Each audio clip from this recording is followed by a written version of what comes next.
Sweet in the morning, rise and shine. Today I'm speaking with Anna Bradley, who has a master's degree from Newcastle University in applied animal behavior and welfare. Among her numerous accomplishments and certifications, she has expert insight into the minds of animals. She's extremely gifted in how she gets the perspective of the animal, talks for the animal, and gives perspective on where the animal is coming from. She has helped countless dogs and owners all over London to live a more happier and more fulfilled and stress-free life. It is so nice to connect with you again, and thanks for being with me today, Anna. It's great to talk to you again. Always my pleasure. So let's get the umbrellas out and take a deep dive into the fascinating topic of flooding. So, how do you identify the early manifestations of flooding in a fearful puppy in order to prevent the escalation of further flooding? Well, flooding's a great topic, Lance. Really, flooding is full-on immersion. In the case of a fearful puppy, as we're talking about here, you've got to think that you're completely saturating it with environmental triggers that it's finding completely stressful, and triggers that are anxiety-provoking. Sure. Really, I just don't know how some trainers actually still advocate flooding as a useful or worthwhile and above all humane method, which they do, but I don't know why they do. So in terms of manifestations of flooding, when the puppy is already fearful, you've got to expect early behavioral responses, so the dog escaping or avoiding things, triggers, whatever it may be, lunging, vocalization, spinning, postural displays, over-arousal. Sure. Physiological responses, so things like big, rapid heartbeats, glazed, dilated pupils, increased respiration, lots of physiological distress. Yes. Physical responses, gastrointestinal issues. A lot of people don't put that down to the dog actually being distressed. They just think it's food-related issues. But of course, the aim of flooding, so to speak, is to have the animal stop responding to the trigger by repeatedly overexposing them to it. But that is just so stressful, as you know. And in many cases, the sad thing is that trainers believe the animal has stopped responding to whatever the trigger is, and the trainer thinks, great, that's working well. But in actual fact, the animal is just mentally shut down and is displaying, it's learned helplessness, isn't it? Right. And I just think it's just such an awful process. Yes, of course. The get used to it, face your fears mentality, sink or swim approach is never good for any animal's welfare. Yeah. Yes. So when flooding occurs with an anxious puppy, an owner over a perceived threat in close proximity, let's say an unfamiliar child, person, cyclist, hiker, how do the chemicals, adrenaline, cortisol, and that flight or flight freeze response get activated? Yeah. Well, firstly, let's think that the fight or flight response, it is completely normal. And it's totally designed to get us, or in your example here, an anxious puppy, to get it out of danger. And if those mechanisms didn't kick in, then we or the dog, they'd be in real trouble. So there's a complex neurological interaction. So as soon as there's a threat, everything starts right in the amygdala, which is located near the base of the brain. And the amygdala is like a cluster of cells, and that in turn kickstarts the pituitary gland into action, which releases neurochemicals and chemicals, hormones, neurotransmitters, cortisol, adrenaline, noradrenaline. I think, do you call it norepinephrine in the US? I think you maybe do. But what people I don't think realize is the effects short term, but also long term that such stress can have. That we mentioned just earlier, and the dog is just really going to suffer because of all those long term effects of flooding. And it's, as you said, it just has a massive effect on welfare, which is just awful, isn't it? Absolutely. Could not have said it better. Expert insight and clear understanding. So how does every negative life experience impact the structure of a fearful puppy's behavior and brain? Well, those early weeks are really important. And going back to thinking when we choose our dogs, researching the best breeders with the very best early knowledge is paramount. So if we go back right to even before birth, that's incredibly important. So keeping the mother quiet and calm and not unduly stressed, that's critical, because otherwise she's subject to loads of adrenaline, high levels of adrenaline and cortisol, and that transfers to the puppies via the placental bloodstream, of course. Sure. And obviously that's not good news for the pups. So I think many, if not most owners, are aware of sensitive periods of puppy development. That's the period before they take the puppy home, right through to vaccination courses, through to when they can explore the big wide world, if you like. So that period is incredibly critical in terms of puppy early social experiences now and how they think and behave in the future. It's been suggested by some researchers, I'm sure you're aware, Bruce Vogel, for instance, he talks about how positive it is in terms of neurological fight-flight systems we were talking about earlier, to actually expose young puppies to mild stressors rather than avoid them, so that they will be better acclimated to them later in life, rather than totally take them away. So that instead of totally avoiding all forms of stress, actually to let them have some forms of stress early on. But when you think about it on the flip side, when people talk about, I must socialize, I must habituate puppies, how many times do they really carefully do that so as not to activate fear responses? So they may take a young unvaccinated puppy to hear loud noises, see unfamiliar people of lots of different appearances, go to the train station, hear different traffic sounds. But do they really think about how the puppy's responding? Is the puppy calm? Is it non-fearful? There's loads of eager hands wanting a piece of that dog, wanting a cuddle or everything. It's quite scary stuff for the dog. But are they really thinking about how the dog feels? It's scary for the dog. Constantly they're overexposed to all of this scary stuff going on.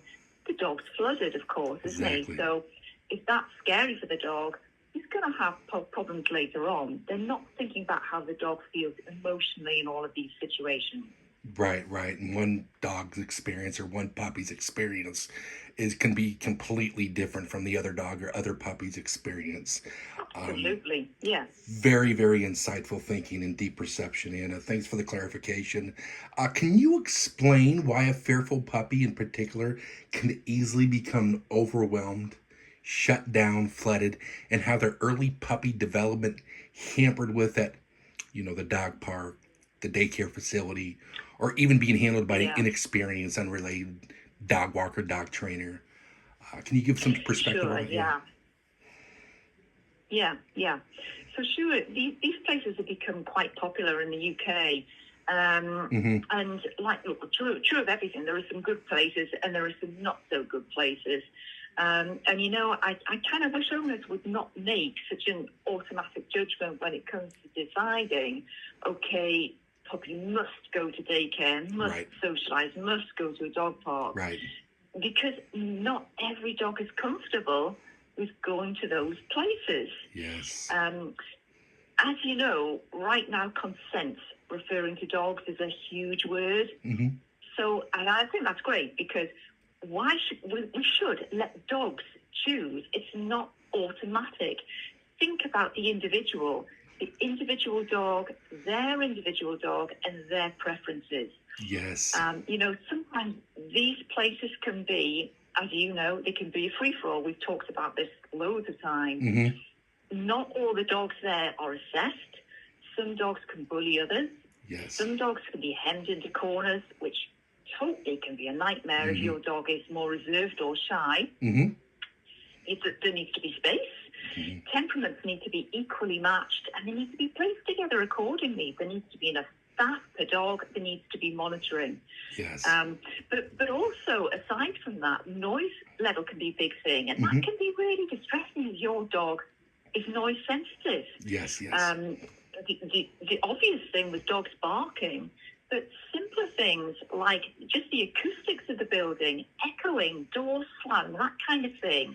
Right. That's a stressful thing for your dog to be hearing day after day. Yes. That's really, really, really stressful for dogs. But other things like how much attention the dog's receiving. Is it too much? Is it too little? How much exercise they're getting? Again, is that too much or too little? Because not all dogs want to be played with all the time, do they? Some dogs just need to rest. Exactly. And at some of these places, they just get constant exercise. And I hear lots of stories that the dogs are just absolutely shattered after daycare, and owners think that's brilliant. Yeah, and then some dogs. Yeah, and they're not getting rest. They're not getting enough rest and sleep because of what you're explaining at these daycare facilities, because of all those loud noise, the door shutting. You know what I mean? It's so true. And we've had, like you've said, we've had many discussions on this. It's so sad. I mean, there's just nothing that disappoints me more than hearing or seeing these very common situations of negative experiences resulting from the repeated exposures to unavoidable, inescapable, fear-inducing stimuli of unsafe and poorly managed daycares, facilities, dog parks, where the puppy completely withdraws from that engagement, and like you say, we've talked about before, hunkered down in the corner, shut down, enters that state of behavioral depression, learned helplessness. Right. Yeah, definitely. Totally true. Yeah. So how do you help a dog owner with an extremely fearful puppy who can't handle direct exposure to highly intensity, anxiety producing stimuli, dogs, people, children, into more manageable components? Yeah, it's not easy. It's certainly not easy, especially if, say, the owner is a first-time dog owner, because the expectation is that they'll get a puppy and everything's going to be perfect, and then when they see that it's not, then everything just spirals downwards. I would normally ask that if they have support from other family members, maybe, because this issue can take a real toll on them. And I would start with a total reset and puppy respite as well. Just let the puppy be. Be totally hands off. Stop what you're doing. Give the dog space. And normally that has a huge benefit. With a lot of times there's just too much going on too soon. Everybody wants a piece of the new dog. The dog is swamped with people, noise, other pets, people trying to get the dog to do something, train them to do things. Now they see that they can do stuff on YouTube and TikTok and all of these things, and everybody wants to do it now. But, it's too much, and the puppy's only 8 weeks old or something. Overwhelming, yeah. So it's overwhelming, yeah. So I would start by maybe just giving the dog a safe space, maybe a dog den or something that the dog can just retreat to. And then maybe after 2 or 4 weeks, we'd very gradually introduce things, just one by one, but at the dog's pace. And I would say it's great that you want to achieve things, but don't do it all at once. Just take your time. It's massive for the dog to transition to a new home, a new environment, leave all her siblings. But that's huge. But just take your time. Yeah, and like we talked about in the previous interview of just rushing the dog too much, going too fast and not, breaking it down in pieces and going very slow and gradually.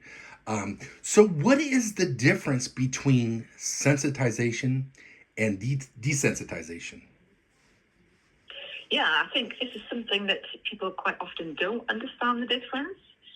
So sensitization is when you're repeatedly bombarded by what is quite a strong stimulus, and you might become more responsive, or you do become more responsive to that stimulus. Whereas desensitization is where you're repeatedly exposed to a more dilute form of that stimulus, and therefore you become less responsive to it in time. Sure. Definitely. So, so what you're saying is sensitization is making it worse, while desensitization is making it better, like calm versus stormful. So if flooding is yes. So if flooding, if it's done abruptly and desensitization is done gradually, is gradually exposing a fearful puppy to a triggered stimuli more safe and effective? Can you explain how you start far away, low intensity, and incrementally move forward to more higher intensity? Yeah. Well, simply it's because gradual exposure is the key. It doesn't evoke fear, and flooding does. So threshold distance is everything. Work below your puppy's threshold distance for fear, and desensitization will happen. Work beyond it, and you'll never get to where you want to be.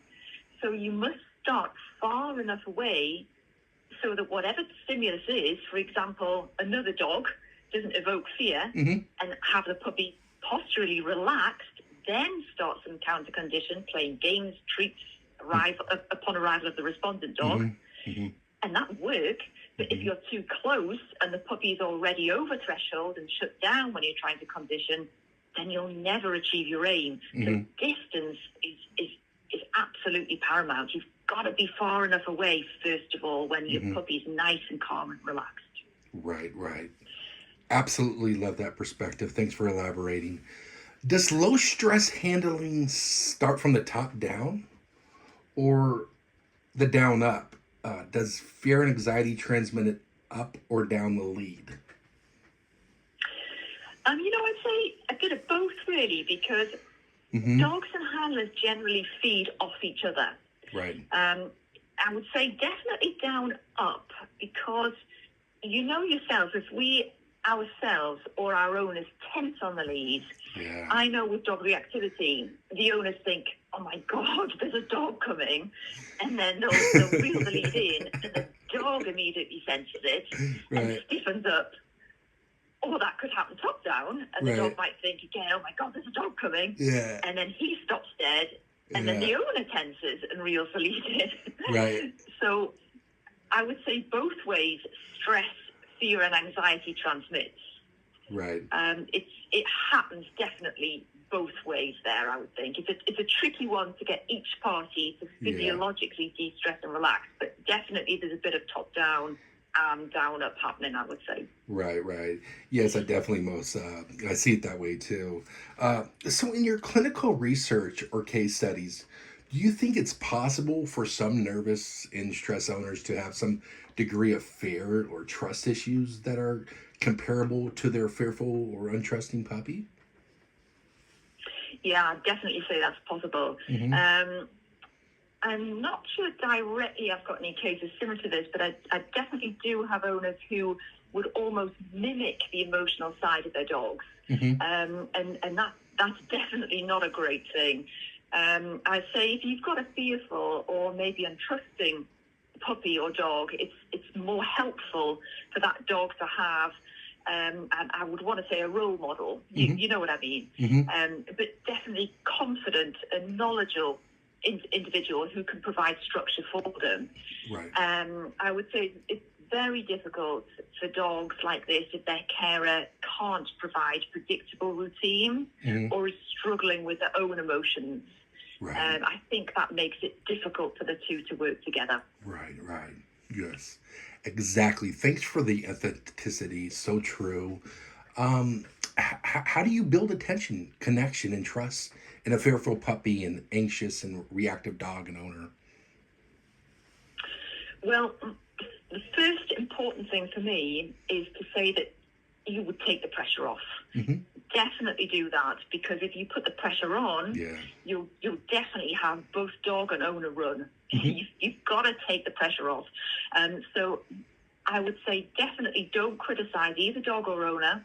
Sure. So I would not say you've done that wrong to each of them, because it would make the owner immediately lose confidence, but also it makes the dog not want to retry. So instead, I would ignore what the owner's done and say maybe, okay, maybe instead of doing it that way, do it this way, or maybe give this a go instead, because I will know that what I've suggested that they will do will work. So they'll try that, they'll see that it works, and it'll give them the confidence to keep going on from that. So dog-wise, maybe I'll give them something a little easier to do, maybe a bit of simple scatter feeding, or maybe a little bit of target training, because most dogs love that. They'll do well with it, but it makes them keener to progress from there. So both ways get the handler and the dog more focused in you and your approach, and it gets them to build a bond more, gets them more on side, but crucially, it makes them ready to work with you, not against you. Exactly. Just the more empathetic and compassionate approach to the dog and the owner. Exactly. Yes, definitely. Can you explain one of your dogs in one of your cases where you spent a significant amount of time to successfully emotionally regulate and social reference with dogs and owners with reactivity issues? So there's definitely individuals that I've got who I work with for several months, maybe even over a year. These clients are usually clients who have got extremely reactive dogs, and many of them are overseas rescue dogs, which are currently quite a big thing in the UK. You know, dogs from Romania or Cyprus or Spain or countries like that. So when I first meet with these clients, they have a mixture of emotions. Some are quite embarrassed because their dog's so vocal. Some are very skeptical that anything can be done to help them. But a lot of them are just really at their wits' end and quite desperate. So I spend a lot of time working out how these people really feel, because building rapport at the outset for me is really vital. Sure. So I'll look for lots of cues and clues in between what they tell me. So lots of emotional clues is important, because a lot of these owners will totally break down, because, as you know, reactivity can be so hard emotionally on families and individuals. It's so tough. Most definitely. So I'll always try, no matter how hard the situation is, to look for some positives, even though that's hard, and to give them some hope, so that they can go away feeling at least a little better after the first session. So it's a lot about the owners as well as the dogs. And there have been times where owners have become so emotionally charged, and they've maybe lost patience, and I've had to say, look, just take a break. And reevaluate the process, because it's so stressful. And then maybe after that, we'll go back and we'll work, and then we'll get back on track. But these cases can be very difficult, especially when they're, say, an elevated bite history. And I'm sure you've got similar cases, Lance, as well. It's tough. Definitely. Just, understanding it from the owner's perspective, the dog's perspective, the scientific perspective, the trainer's perspective. And just like you're saying, taking breaks, to kind of, bring everything's back down and stuff. It's so true. It really goes so much deeper than understanding the cause of the problem, and, to giving sound suggestions and course of action to follow, that's based upon the dog's learning, in perspective and interspecies cooperation and friendship. There's nothing more fulfilling and rewarding than bringing out the best in our animals as they bring out the best in us.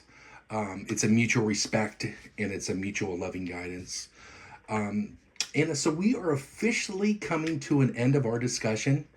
And I want to sincerely thank you for breaking down, the psychology term flooding that was coined and invented by psychologist Thomas Stempfy in 1967, and still being used in behavioral therapy today with, animals and people. I really enjoyed our conversation and appreciate the learning dialogue, especially coming from a highly educated background and decades of experience in animal behavioral science and welfare. Really, really appreciate another in-depth conversation with you. And yes, and yeah. That was Oh, go ahead. I'm sorry. that was great, Lance. Yeah, it's always brilliant to discuss these things in detail, and it was really enjoyable. Thank you. Thank you. And until next time, Anna, you take care and you have a very productive and prosperous week. And you too, Lance. Thanks very much. Sure. Okay.